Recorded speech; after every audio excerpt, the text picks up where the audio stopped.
της γιαγιάς τα παραμύθια ήρθαν με βροχή.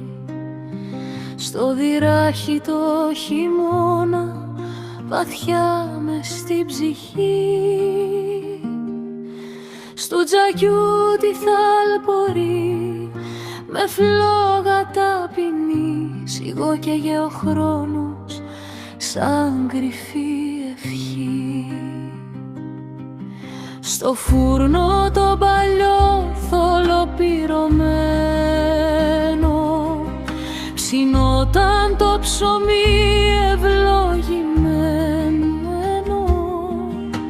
Στην πινακωτή το ζύμωσαν με χέρια στοργικά, με προζύμι φυλαγμένο χρόνια μυστικά.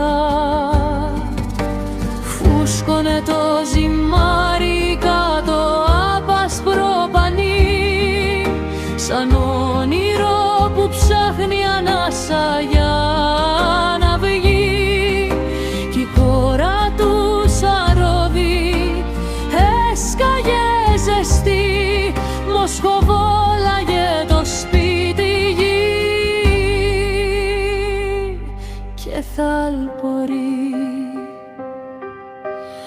Όξω απ' τα βαρικά μαζεμένα ξωτικά, βήμα έπιασα ταχύ.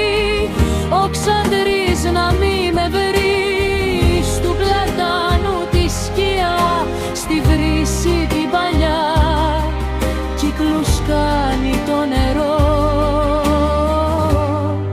κι όλα κυλούν αργά.